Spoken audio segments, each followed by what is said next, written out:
Welcome everyone to the Veterans Psychedelic Discourse. This is a group that advocates for safe and responsible exploration of mental health treatments. This is not a platform for solicitation of illegal substances.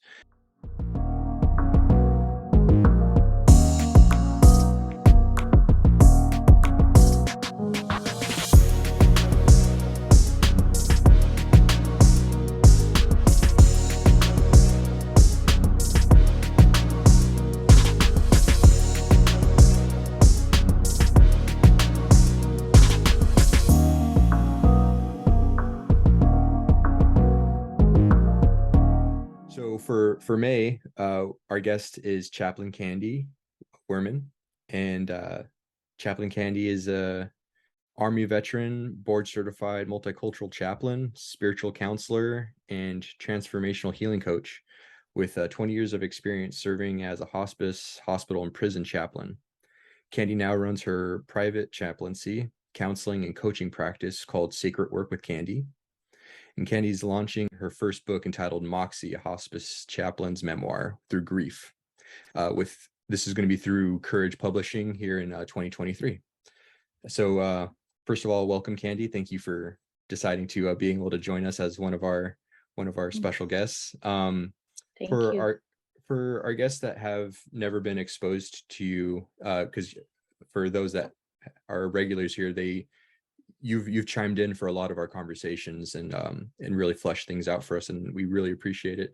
But for those that aren't familiar with you, would you give us a quick run through of basically how you got into this work in the first place, and then your journey to get to where you are now and what you have going on?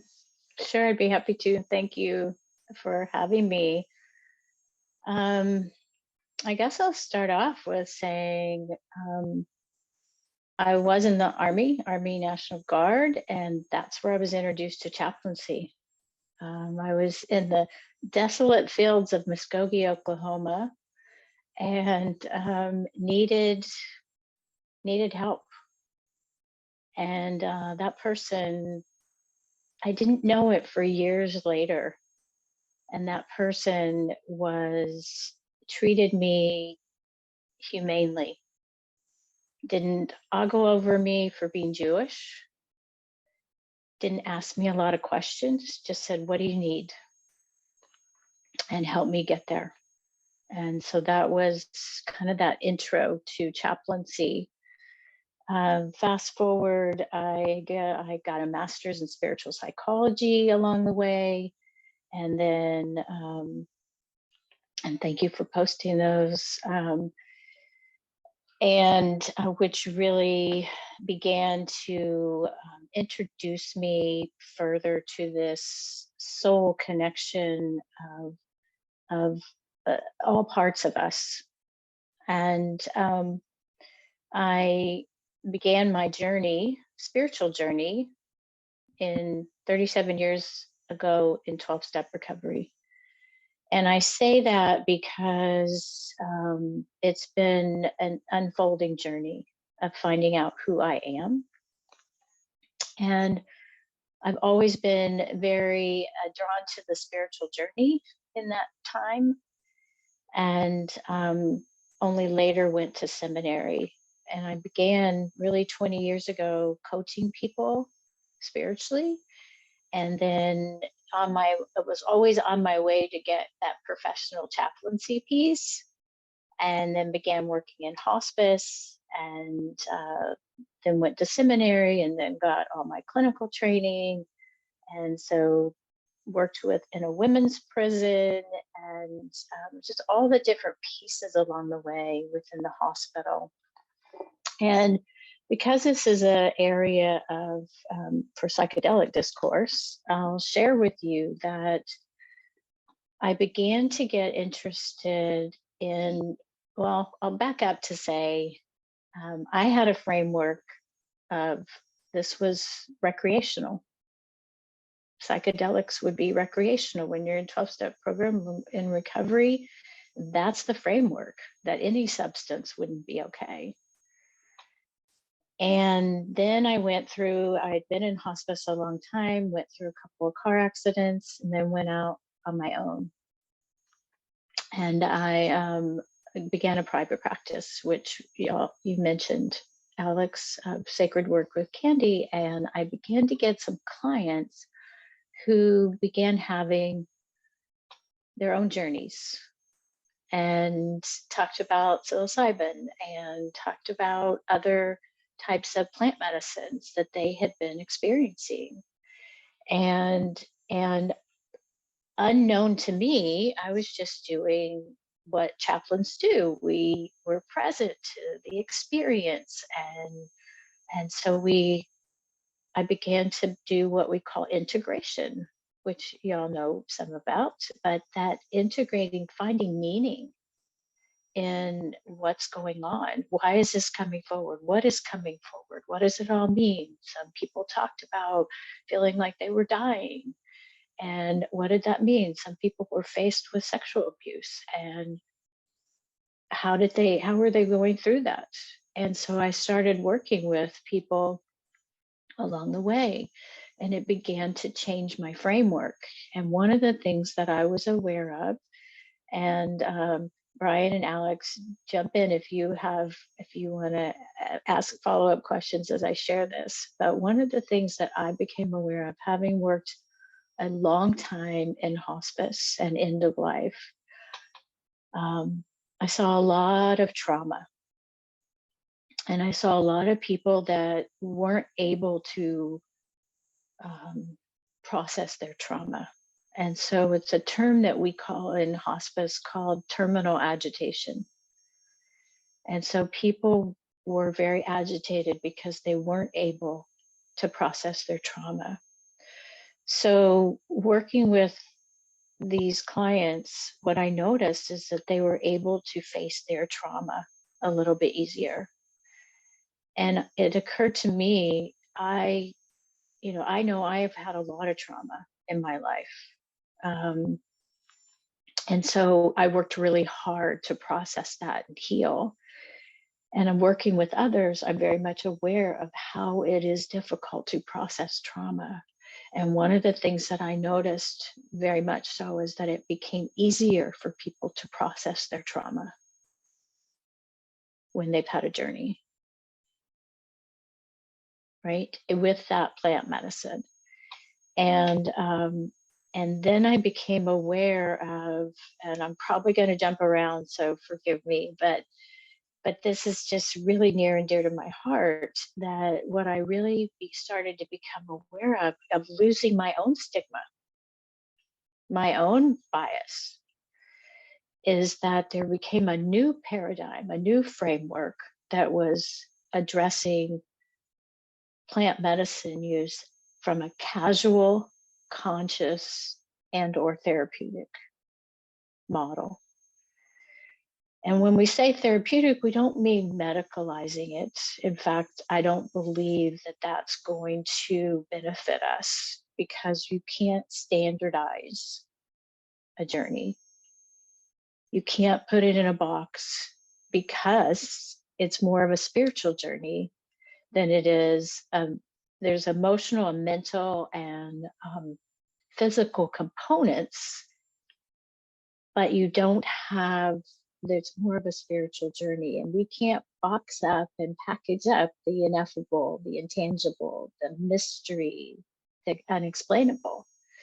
And so therein lies that intersection of chaplaincy with psychedelic assisted therapy, because we meet people where they are.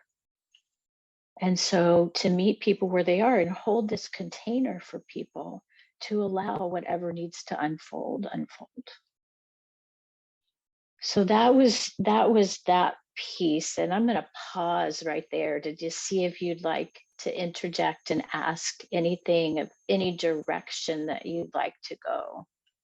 Yeah, I do have a question. You were talking about the terminal agitation, and I know that we talked about that before as kind of being like a hurdle when it comes to providing end of life care. So I'm wondering, like, almost, it sounds like what you're saying is that like this aspect of end of life care needs to be incorporated into therapy. It almost seems like potentially even in different phases of your life. As you enter into your 50s, there might be a perspective to have on your end of life. As you enter into your 60s, there might be a new perspective on the end of your life. And as you enter into your 70s, so this is like something that might need to be incorporated much more regularly into the later years of your life. Absolutely. Absolutely. I think what happened for me working end of life is that I really got to see I wanted to help people earlier and earlier, well before it was time for hospice. And I see there's this period. So we all wonder. I mean, there are people who go, I'm not afraid of dying. You know, I know where I'm going, and maybe we do, maybe we don't. And that's true for some people and then not for others. But then there's also that part of like, like I'll say my son who lost a really good friend at age 21, and he doesn't want to talk about dying, like it was scary for him to contemplate the fact that one day we wouldn't be here. And then coming from my place, having seen a lot of people at end of life, I write letters, along the way. And I told my daughter once at one point, I said, I've written these letters about guidance, and she says, of course you do. You work with end of life all the time. So there are different stages where I think we think about mortality, and it's going to be important to address it. But there's also this place, as we age, there are different things that come up about mortality. And so one of the things that I've learned in my time in working end of life, that often people are contemplating, have I contributed enough in life? Have I been enough? And the third one is, will my family be okay? And so earlier, before we started the meeting, I was talking to you about, I do work with families. I did when I was working in hospice, and I do in private practice, because this is born of that work, but it's also born of when my parents divorced when I was 9 years old. And had my family talked about the grief and the loss of our family dissolving, our process might have been a whole lot different. I only realized 50 years later that there was grief around that time. That I knew it was there, but there were things that I hadn't addressed that I couldn't with my father. We talked about that a little bit. But I will say also that I'm very much aware that there's this period between somewhere after different things have been diagnosed till the end of life, till time for hospice. And there's this gap period. And that gap period begins to see mom or dad or their loved one start to change, and they don't know what's happening. And maybe they have Alzheimer's, or maybe they have dementia, and they go, mom isn't here anymore. Well, I work with people to try to say, mom is here, she's just different. Right? So she may energetically be there, she may emotionally be there, but physically and cognitively, she's not able to connect in the same way. So I teach people about not writing them off,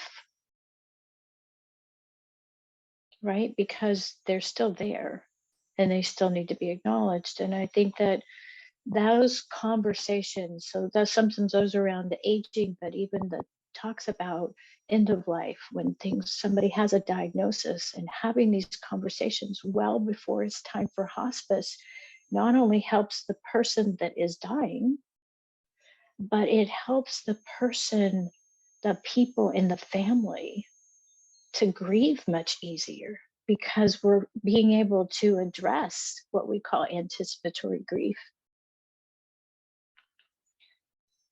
So we can start to address the things that haven't been, and that sometimes is the loss of a person, but it's also what's happened in the relationship or what hasn't happened in the relationship. Yeah, I was just gonna say, are there that gap that you're talking about, is there like a common theme that you come across time and time again, or does it seem to be generally distributed, just people having different issues as far as just the holes in the relationship when someone is passing away, and in from their perspective being gone? I think there are holes in the relationship, and sometimes it's about the perspective of loss, the upcoming loss. But earlier than that, even it's when it often happens when a physical change is happening. Maybe a parent can't live together, live in the same place they were living by themselves anymore. But I think it's also happening when they act differently. So that's happening. And then the person who's aging or declining or changing, they're more vulnerable. And when they're more vulnerable and they weren't afraid, then they become afraid. Does that make sense? Yeah, definitely. Yeah. Yeah. Yeah. It makes it more real. You had commented Yeah. earlier about how people, they comment about not having a fear of death. And I often wonder if that's a feature of the age that they're occupying at that moment, that as you get closer to it, you get more perspective. And it's like you were saying earlier, have I given enough, and will my family be taken care of? You know, it's like these are existential questions that you don't really have when you're 40 or 50, but when you're 60 or 70 and you're watching your friends go around you, it changes your perspective on the world and your role in it. Sure. Sure. Yeah, I think that it's partially when people say to me, you know, this happens more when I've gone to see a hospice patient, right? And they might say, you know, I'm not afraid of dying. I know where I'm going. Okay, well, let's talk about that. That's great. Then they become vulnerable. So at that point, they may physically still be able to walk around, and they're still able to do some things in their life. They haven't noticed as much the physical decline. It's there, it's obvious, but it's not, doesn't produce the same vulnerability. Then when somebody becomes less physically able, sometimes less cognitively able, then they become a little bit imbalanced. They become a bit more vulnerable.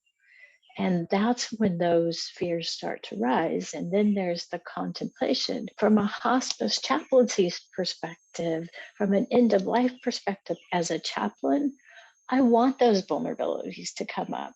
Quite honestly, I want those vulnerabilities to come up far earlier and not wait until hospice. Because that's that piece, you know, we titled this Life, Death, and the Hope of Psychedelic-Assisted Therapies. That's that piece of life. My hope is that we get to talk about all these things much sooner so that we can live a life much fuller. Definitely. It seems like this is a variable that people kind of don't bother with, not, I don't want to say bother with, but people don't really think to add to just their emotional toolkit, so to speak, until it's time that they need to use it. And so it's unfortunate that we're kind of, it seems like people are typically maybe distracted from it. I'm not sure why but it's definitely something that's needed, because I look out at society and I don't see people that know how to grieve very well.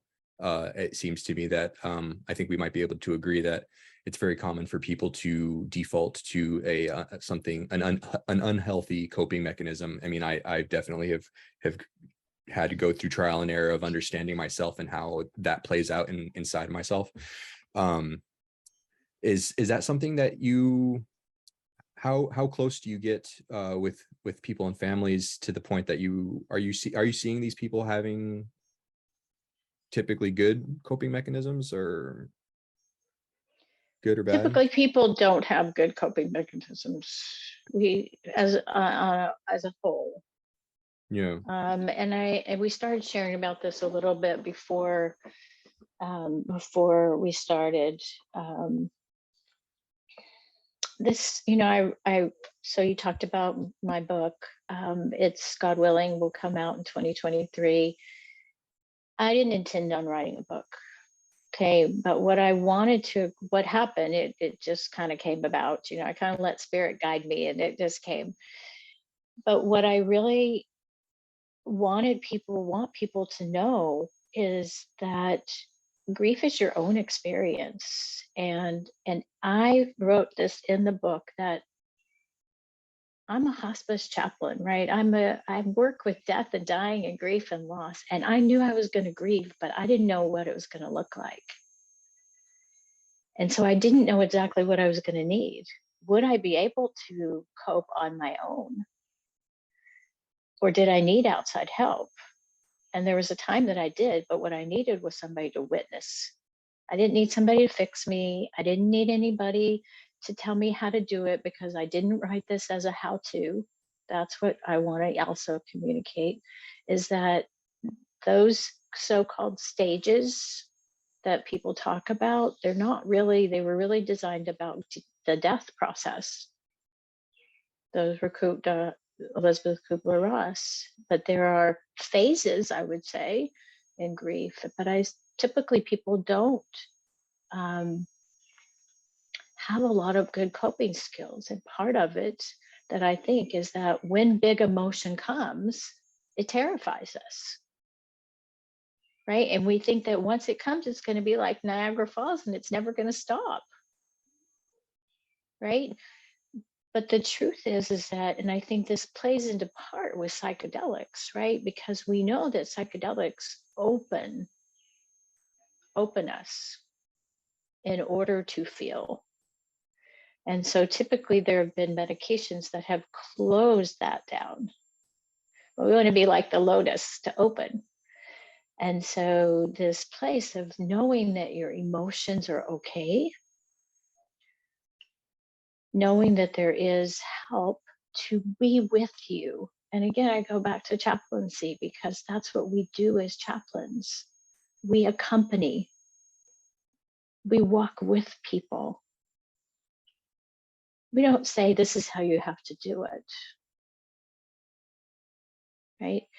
And this is, again, why, the other piece we started to talk about was that grief is a lot more than the loss of a person.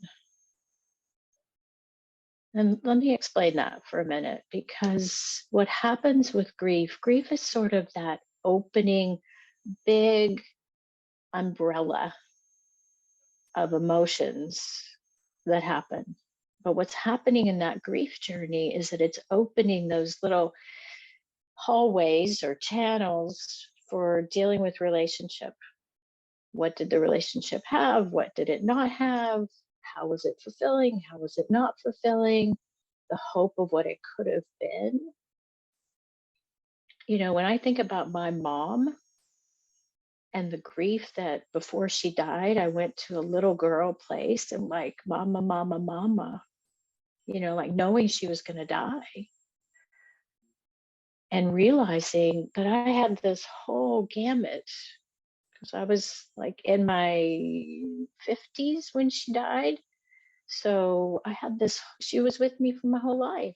So there was this imprint on my soul. And so all these different things were coming up. So it's messy. Grief is messy, but it's doable. I'm curious, you talked earlier about vulnerabilities, and that when they get to this place in their life, they become vulnerable. I'm wondering, like, I understand the importance of being heard and allowing them to kind of sit with what they're feeling and kind of better understand it and learn how to navigate it. Are there any tools or any, techniques you provide them to maybe help increase their resilience or add some perspective to what's going on in their life? Great question, Brian. I think that resilience is created as we walk through, as trust is developed. So we begin to trust that we can walk through things that are big with deep emotion. And I think that's what builds the resistance. The resilience. When we stop resisting and we let ourselves feel it. But as I mentioned before, and I'll mention it 1,000 times, we want to run from emotions. So recognizing that those big emotions are okay. And that actually what I've shared with people is that pain is purposeful. The pain we're experiencing, it doesn't mean that pain is not suffering. Pain is inevitable, but suffering is generally the fight. It's the fighting of the pain. It's saying that we shouldn't feel this pain. But as humans, you know, we seek comfort. We seek avoidance of pain at times, you know, and you mentioned about distraction. And so I think I think that's the first and foremost piece. That's what I've had to learn personally. And I try to guide people professionally, that pain is purposeful. So something is teaching us. It's teaching us the impact of that relationship often. It's teaching us about love. I tell people often, we grieve so deeply because we've loved so greatly. If we hadn't loved, we wouldn't be grieving. We could care less, right? But it's made an impact on us. There's a place within our soul that it touched. And that's why it hurts. No, I really Yeah. appreciate you saying that. I know, looking at like my own experiences with recovering from trauma and PTSD, yeah, there's like this strong desire not to confront those things, you know, but when you do begin to do it, you realize that like all that suffering that's going on, it's happening in your mind, you know, and if you can imagine anything, why imagine that kind of suffering? So yeah, I can see how just walking that walk with somebody there with them is a cathartic experience that leaves them with a higher level of resilience than they had before. Well, add to that a little bit. Let me just clarify that and I want, you may not be saying this, but being that it's not just only in our mind. It's very real, and it's it's visceral. We feel it throughout our entire body. That Yeah, pain. our body does keep the score. I was actually referencing a Seneca quote, but yeah, the body does keep the score 100%. Yeah, and I think it's important to know that it's a whole body experience. And we're trying to find context for it. Like, we're trying to put it in a perspective, not necessarily a box, but we're trying to go, okay, I feel this now because of this. And that's what we need to do to try to wrap our head around it. And by the way, in the sense of trauma, we can't address all of our trauma at once. I think we talked about it in here one time about the reasons that we chose the military, that sometimes that's in alignment with some of our trauma. Definitely. Which, you know, so we think the PTSD is from what we experienced possibly in the military, but often the PTSD is also what we aligned with from earlier time. Yeah, it definitely feels that you know, the grief is like the struggle of letting go something that you love, that you're willing to like fight for, and there's almost like a refusal, that internal conflict, and that's kind of what seems like it starts to break people down. Have you just from your experience in working with people, what helps people to kind of recognize that this is some watching like an interview between like Duncan Trussell and his mother before she passes away. They're talking about like how like letting her go because the love that they have isn't what's leaving. That love stays. That love doesn't go anywhere. What have you found to be like I don't know, I don't want to say tool, but like what helps click with people that that love doesn't go anywhere, so that they might have might stop fighting so much and kind of like surrender to the grief? Because I feel like when we surrender to these impulses to like grieve and just be with its experience that we have, is when we're not so conflicted by it, and kind of just having the allowance and being with the flow. And am I coming off do you see where I'm going with this? I think so. Like Yeah. Yeah, just not leaving the love behind, but being able to surrender to like the loss and to the just the sorrow to get through that type of that situation. Do you find that is there a common thing that holds people back from being able to surrender?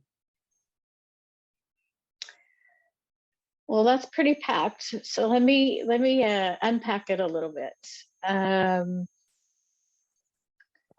I'm still sitting with the last piece of that question. Is there anything that holds people back from surrendering? There are a lot of things that hold people back from surrendering, and often it's our own fear. But unpacking what that fear is, Mm-hmm. you know, so it can be fear of loss. It can be fear of what will my life be like without this person. It might be fear of my own mortality. It might be a number of pieces, right? Can I take care of myself? That kind of thing. But to back up to what you were asking about, um, how do I work with somebody in who's wondering how do we keep the love that now what I would call is there an ongoing relationship? You know, and I'm going to share about the book in a minute, because that is a huge piece of how do we continue that? Like, how did my mom show up? And I'll share with you. So I talk to people at the end of life, you know, not even right at the end of life, but sometimes we might be sitting there and we're getting close. Somebody's getting close to the end of life. And, you know, how might that person show up for you? Have y'all talked about that?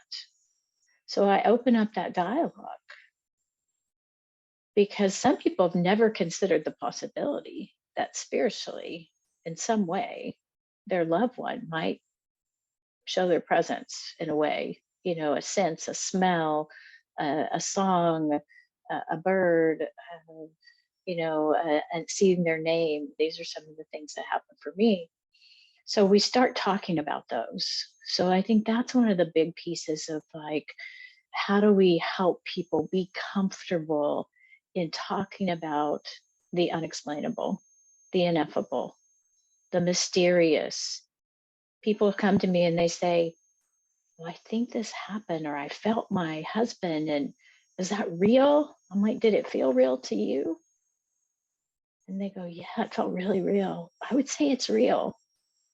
You know, really being able to honor that that was very real for you, and you're how that person may show up so that you feel, you know, we talk about what that feels like when they have that experience, or what they would want to feel like, so that when it does happen, and a lot of times it will, sometimes it won't, that they do feel that love. They recognize. I tell people this too, and I probably put this in the book, and I can't remember everything I even put in the book at this point, but I tell people that just like we as human beings, our loved ones transition from this life to wherever the next is. I say it differently. So from a physical state to only in a spiritual state, a spiritual essence. We too transition from knowing them in a physical way to knowing them who they are spiritually. Like that could show up even broader. Like things you may not even know about the person may even show up. So I want to share with you a little bit about my book and how that showed up. Um, so as Alex mentioned, that the title is Moxie, a hospice. So right now the tagline is a hospice chaplain's memoir through grief. That could change by the time it gets launched. Who knows? But that's what it is today. And Moxie was one of my mom's favorite words. And we used to play Scrabble all the time. And I inherited her Scrabble game. And so 2 months after she died, I asked a friend to come over to play Scrabble. And by the way, my mom played the word Moxie all the time. I swear, I don't know how that happened, but she always got the X and she always played Moxie. And I didn't know the word. You know, I grew up, you know, I didn't know that at that time. We played 2 months after she died, and that very night that word came up. And I go, oh my gosh, it made me just giggle. I thought, my mom is here, definitely, you know? And I really got this strong message that no matter what was going to happen in the months to come and the years to come, whatever, she'd always be with me in some way. And it wasn't until later, after, you know, I felt pretty dead inside. And I kept asking rabbis along the way, a few rabbis, I'm like, do you have a book that would tell me about the spiritual transformation of grief? And they were like, no, I don't know anything. No, I don't know anything. Finally, I asked one more person. She says, I don't, but if somebody wrote it, I'd buy it. And I thought, okay, well, and that started a spark. It wasn't that I thought I'm going to write a book at that point, but what happened internally was something inside of me said, wow, there's a spark there, which hadn't been there. So there was a light that turned on for me. There was an energy that ignited, that began to help me go, there's something here for me to move forward in this grief process, which also basically told me that there was more here, that this was purposeful. And that began the process.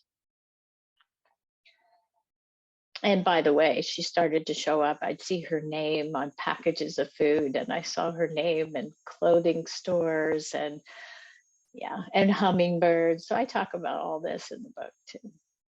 Yeah, synchronicities like that are really powerful. I like to use those as indications that I'm on the right path. So to hear you say that, like, be encouraged, you know, from my perspective, that's awesome to hear. And I guess it was a way for me to, you know, we in Judaism, we have a special prayer that's said, called the Kaddish, and it's said for when people are in mourning, and it's said at anniversaries of our death, but it has nothing to do with death. It doesn't say anything about death. It's all about the magnificence of the divine, about the magnificence of God. And supposedly that was the way that we would continue the relationship. But I always wondered how, right? So for me, I needed to broaden the expanse a bit, to open up, to say, what else? What else do I need to see? So first it was that acknowledging this divine process. And then it was acknowledging these things that would come into my energy field. And I think the same is true, by the way, to bring it full circle back to psychedelics as well, that I think this is also really important. And so that piece about the integration process, it's as much as important as it is that we've learning about it in psychedelics. It's been around for a while. And so in the realm of chaplaincy, that's what we do, is we go, you mentioned this and you mentioned this. Are these connected? How do you bring meaning to that? And I think that's this rich, rich process of integration and connection of the experience, because unless we're able to bring it in and shine a light on it to show that this is what that lived experience, how does this look to you now? I'm holding the landscape in front of you. And I think that shows the picture that sometimes resonates for people in order to move forward. So you do this work in the psychedelic realm, but what about work that you've done without the use of entheogens? Have you found that to be, you know, equally as productive? Or, I mean, what are some of your takeaways regarding that? So, as I mentioned, my first master's before I went to seminary was spiritual psychology. I use a lot of spiritual psychology practices. And I also use breath work.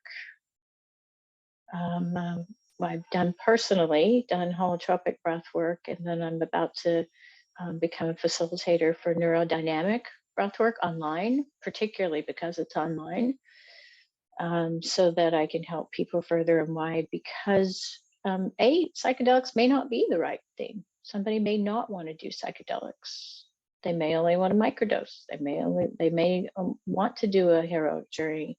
I'm not promoting one or the other, but I'm also making myself available to say there are ways to tap into some of these expanded states. So part of that expanded states experience is connecting with the spirit that you come to know. So maybe it's coming to know that spirit, coming to know the divine experience, name or no name.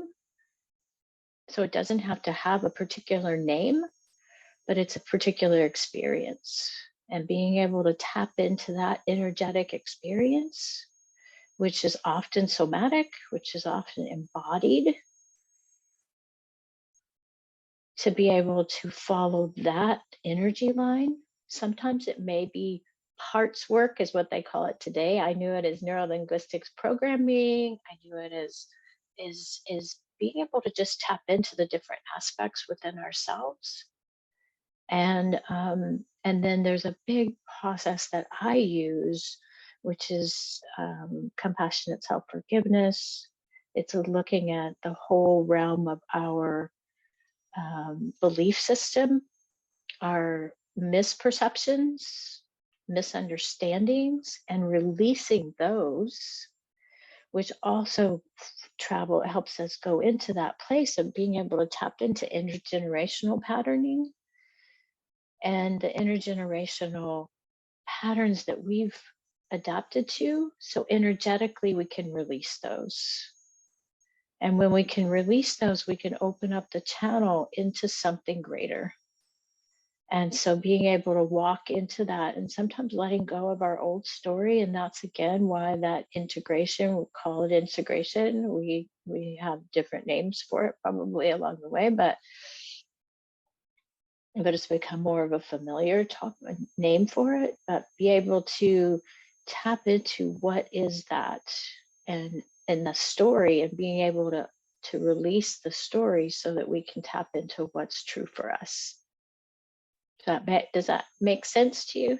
Yeah, absolutely. So we've talked about this, but you do a course called Sacred Work, and it sounds like you've probably been describing a bit of what you do, but I was wondering if maybe you could talk a little bit about like what the coursework looks like holistically. Well, I think what you're talking about is probably on my website, which is really in development. There's two different things that I do. Well, one is called Unfolding the Fabric of Your Life, which is more of a 9-week course, which is, I've revamped it, so it's going to be coming out. But it's looking at who am I, what are my beliefs, what are who is that spirit within, looking at aspects of what have our relationships been like. It focuses first on like identity, like who are we?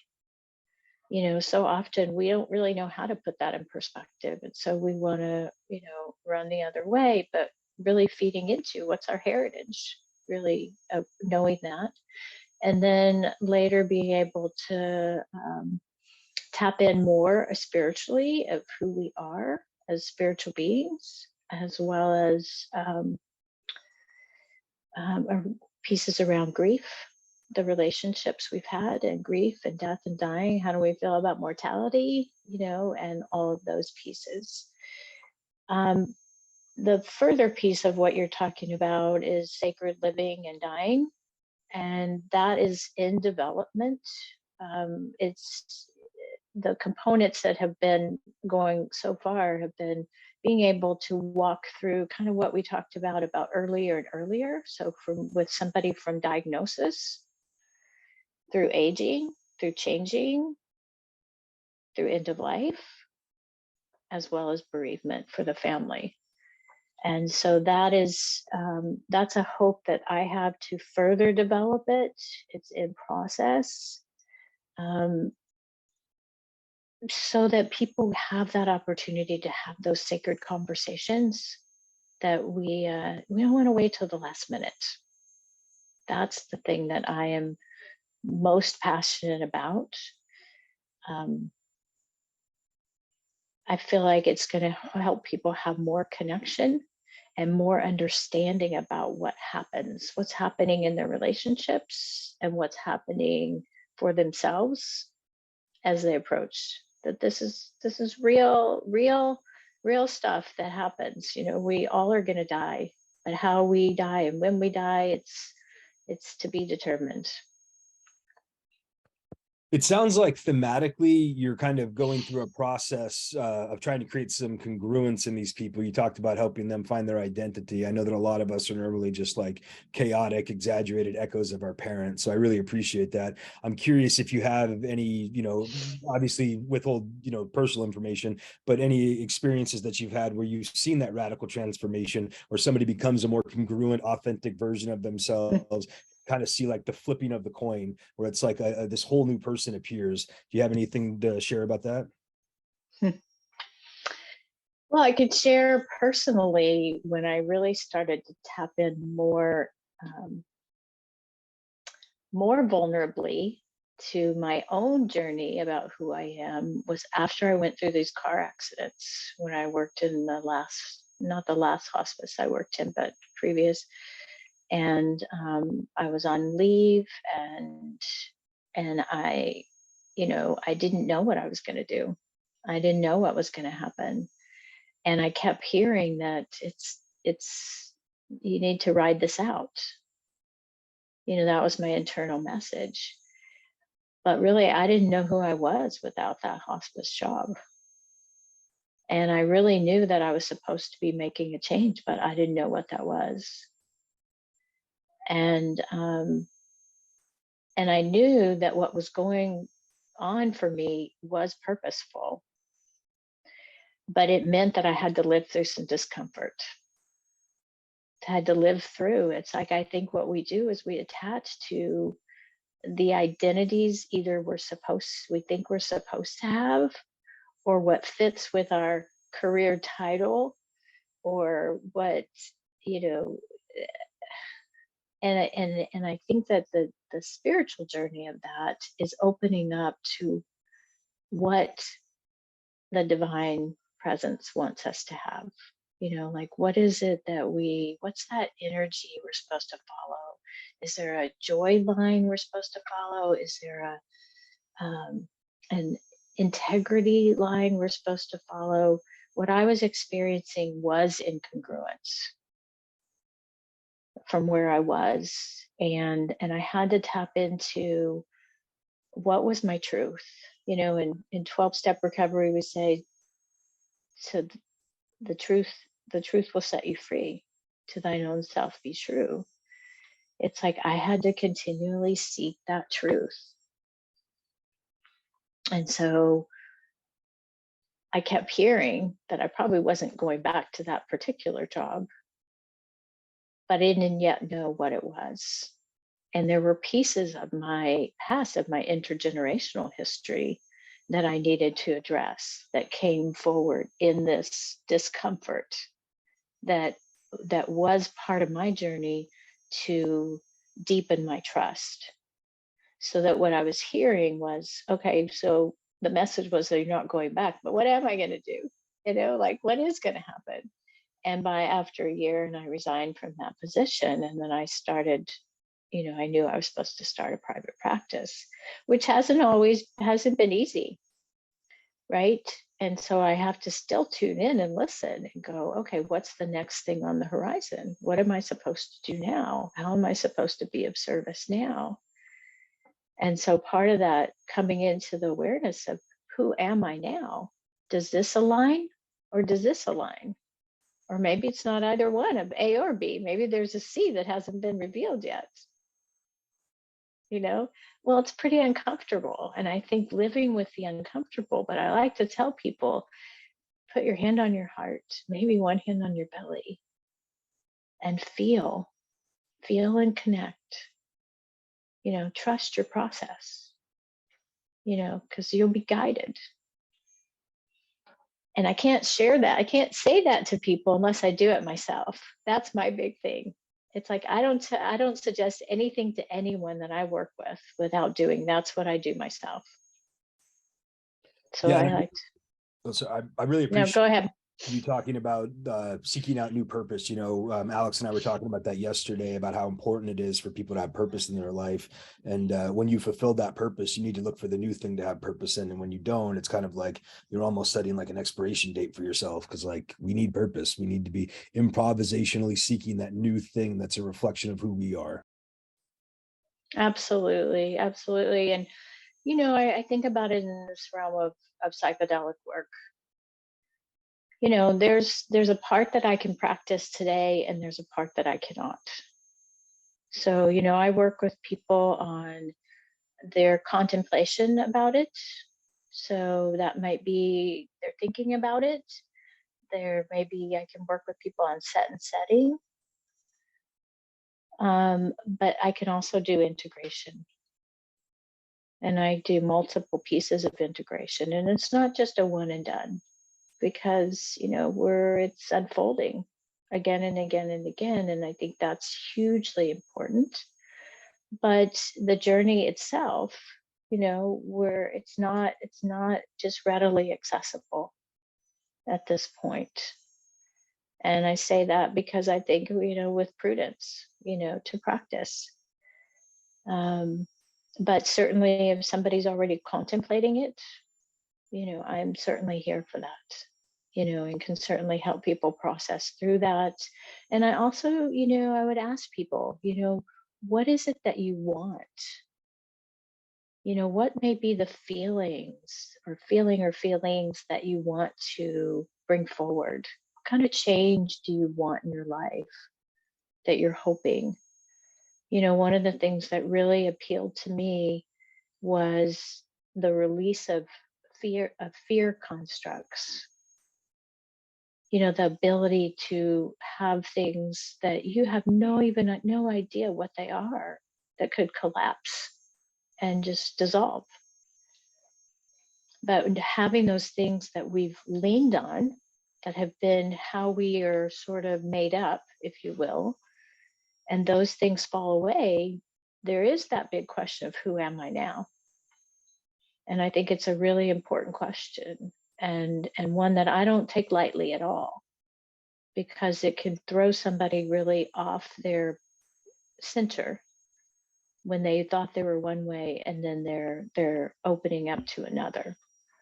That's you. I think we could see that just throughout society. I don't remember if it was like an Alan Watts quote or something, but what you just said just brought back to me this quote that someone said, that it's our failure to become our ideal self that ultimately defines us. And if we take that perceived failure and handle it correctly, it could become the catalyst for a profound reinvention of like who we are as a person, because there's this ebb and flow of life. We're not going to go without failure. So it's about like being able to hold that and have it be a piece of the process. Mm-hmm. Absolutely. I have one last question, and I was going to hopefully open it up to the group for some questions. But basically, I was just looking for some guidance. I think what I'm picking up out of this is end of life care is like it's not just one session. Ideally, you know what I mean. That this would be a process that you go through in the given phases of your life, just to kind of be prepared, because it changes. I'll be a different person a decade from now. And then I'll be a different person a decade after that. And so it's just about better understanding yourself. But my question is, just for people beginning this journey, maybe being self-aware of their mortality and the fact that it might come to a conclusion, well, it will come to a conclusion someday. What do you recommend for people, like just personally, in order to kind of incorporate end-of-life care in their life and to do so in a way that could be meaningfully beneficial for them?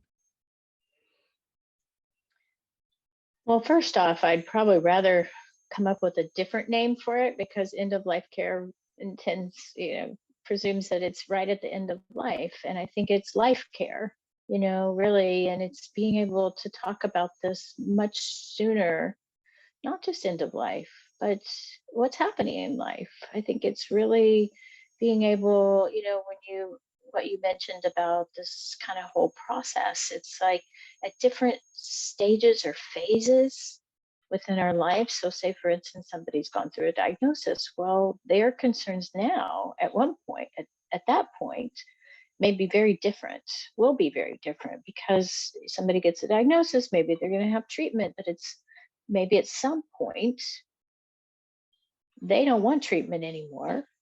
Their family still wants them to have treatment. And then they have to decide what is it that what we're going to do. And there's a difference of opinion. And so there's that piece to contemplate, and that's a piece of process. And then there's further process to be able to see where they are at the next phase. Maybe they're just holding with the treatment, but it's not really time for hospice. And so, but then they're seeing themselves change, and being able to ask the questions along the way. We don't have that whole thing set up, and palliative care is a piece of that, but it's not the full extent of what can be available to help people contemplate what is happening. So I think having those conversations, having a resource like me or other people that can be that resource to walk somebody through this thing that's developing, that's the indicator. We may go along and not have an indicator reminder that yes, our life is fragile and we are going to end it at some point, right? But excuse me, I'm losing my voice. But there is that place of being able to talk about the different changes within us along the way. And I think that's what I'm moreover saying I'm here for. Because yes, I'll be there at the end of life. That's a given.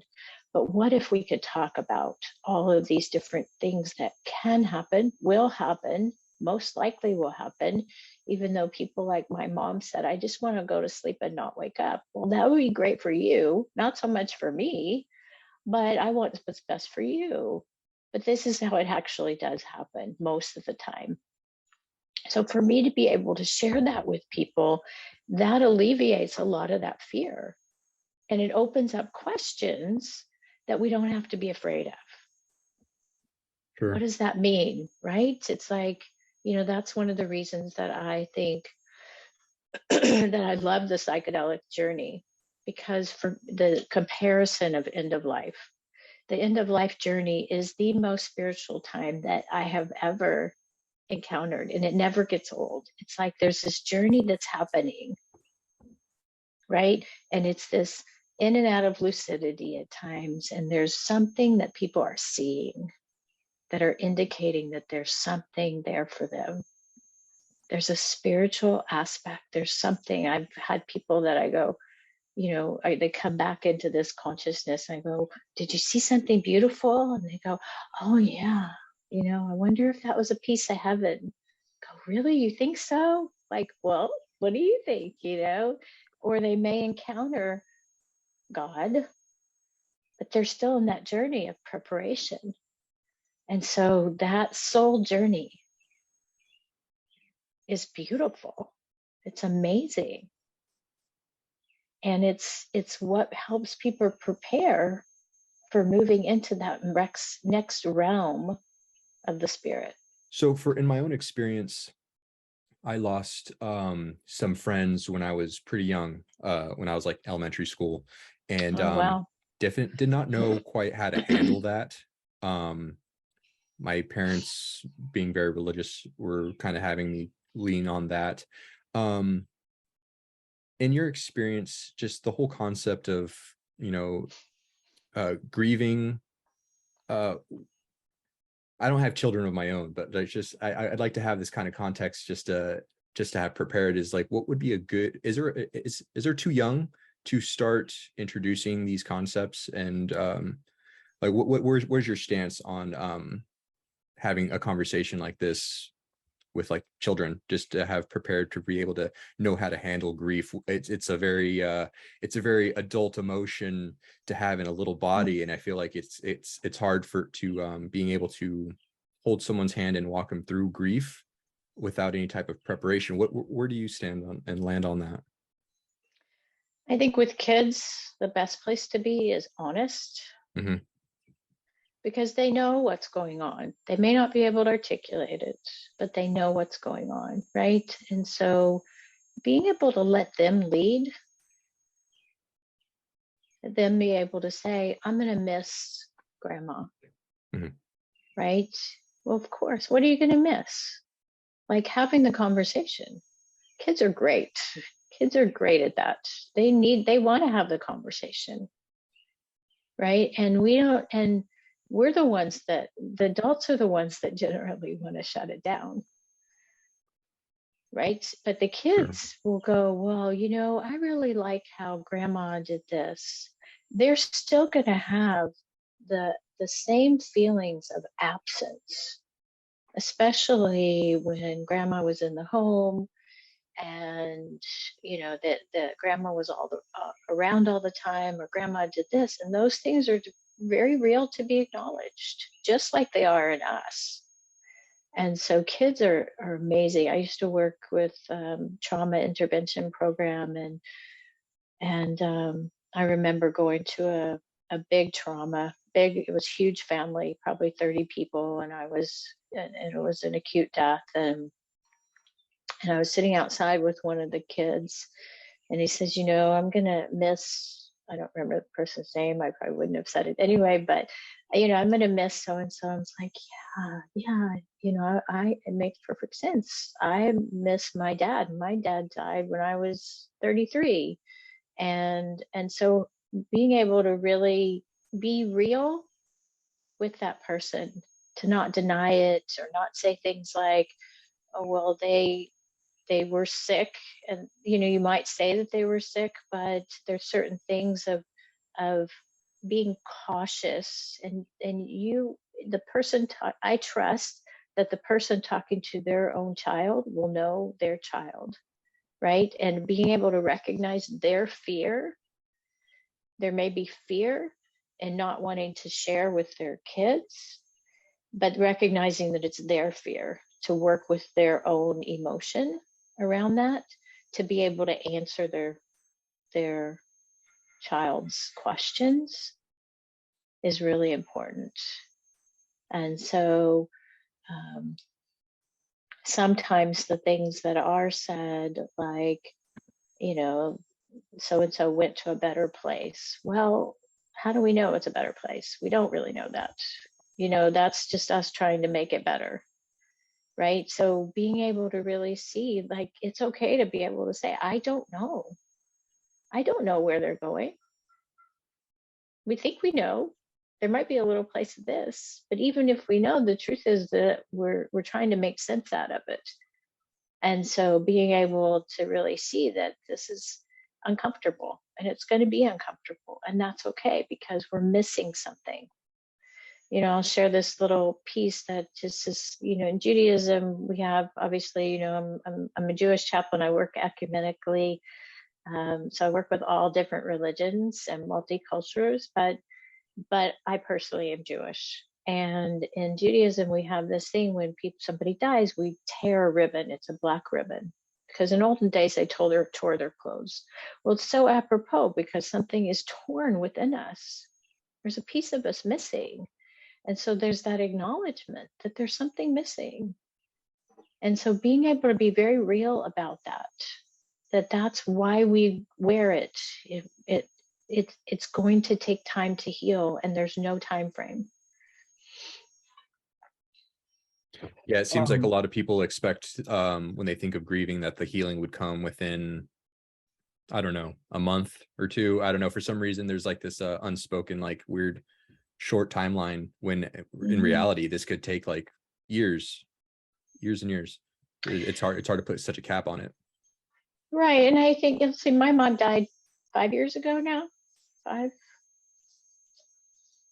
years ago. And I don't grieve the same way, right? But there's missing. So there's mourning, which is, that's deep in the midst of, I'm mourning the loss. The grief is sort of this journey of unfolding the relationship. It's unpacking it all. It's letting it all unravel, and then it's recalibrating.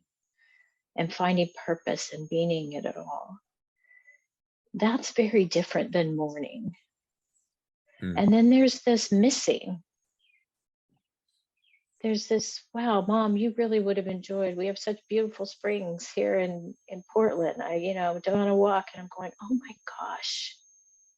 You would have, you're really, I'm missing you now. Or, so there's those types of things that are very different. Yeah, I agree with that. Thank you. I had a quick comment. You brought up the childhood grief thing, and I actually had a recent experience. We lost someone in our family, and I had the opportunity to talk to my oldest, who's 13, about it. And I think a lot of the confusion that kids have with grief comes from the parents' confusion. They just reflect that, they're not able to touch it. But we were able to have a real good conversation where I was able to talk about who he was, his character. He's a very kind, warm, and loving man. And it was interesting because I was able to give her this direct information. She was quickly able to reflect on it, and she responded with some words that actually offered me some catharsis. And she said, "It sounds like he was the best of us." And I remember thinking to myself, wow, man, that really sums it up, man. So yeah, they do fine with grief as long as you're willing to give them room to grieve in their own way. I'm so sorry for your loss, Brian. Yeah, and kids are remarkable. They teach us so much. I've often felt like my children, who are now almost 28 and 26, are quite my angels, quite my teachers. So I'm open to questions. If anyone has any questions, comments, feel free to jump in there. I know, as far as the topic goes, I know the VA does this program, No Veteran Dies Alone.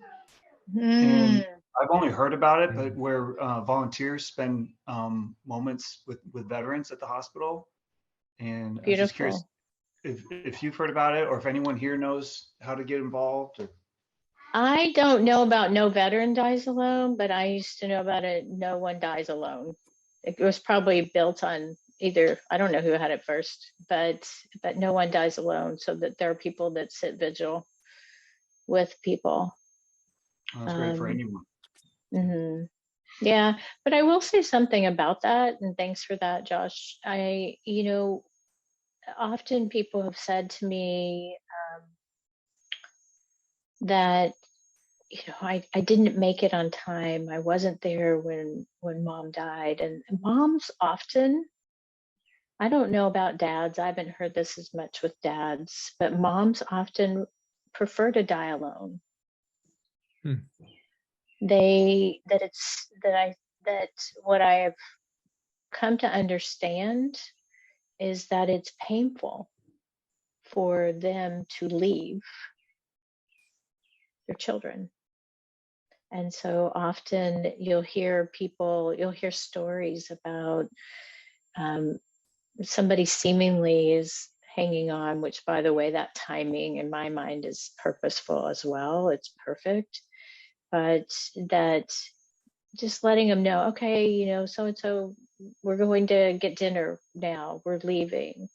When my mom died, we said we're all going to take a shower. And my mom began her dying process. And my sister, I knew my mom, I had a sense that my mom would talk to me, and I told her that. And I'd gone upstairs to do some yoga, and I heard my mom say, "I'm going now, Candi."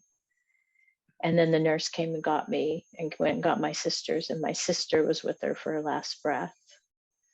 But sometimes it's great to have somebody sit vigil, and sometimes it's great for them to be alone. Because actually, in a lot of ways, I think we're all going to die alone, but we're not alone. We're meeting our maker, whoever that is, in some concept anyway. It may not be exactly that from a theological perspective, but we're going back to where we came from. Yeah, exactly. Yeah. Matt, what do you have for us? Technical difficulties. You got to be smarter than thing to work. Right. Actually, so my father, he was on hospice care. He had cancer that they found so late that it was so far gone. They were like, you might live a month. But he was a Marine, so he stuck it out for about a year and a half. But when he was at hospice, he waited until I flew across the world from Japan. And as I actually left the room to go to the bathroom, he hadn't said anything for probably days. I mean, he was on his deathbed, and when I left the room, he said my name. I came back in the room.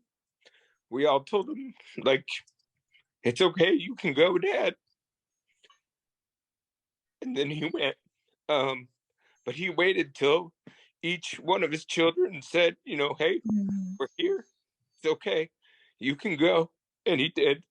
So yeah, dads do it too. Yeah. So beautiful. That's so beautiful. Thank you for sharing that, Matt. Yeah. Sometimes it's just they show up and, you know, waiting for their kids, each kid to show up or hear them on the phone. I can hear how tender it is, touches your heart. Thank you. Yeah, thank you, Matt. That was beautiful. I love stories like that. Yeah. Well, I appreciate you all for chiming in to share, and I appreciate you too, Candi, for joining us today. Thank you for scheduling this with us. My pleasure. If anyone is going to be watching this on YouTube and you'd like to join us for a future event, then feel free to join us on our meetup page, where you could find the link, and you could check out the calendar we have for our future events coming up. And then that way you could join us live and pop in and ask some questions with our guests. And we meet on the third Sunday of every month at 11 o'clock. So with all that being said, thanks again, everybody, for joining us. See you next time. Thank you all. Thanks, everyone. Have a good week. You too. Thank you, Darren.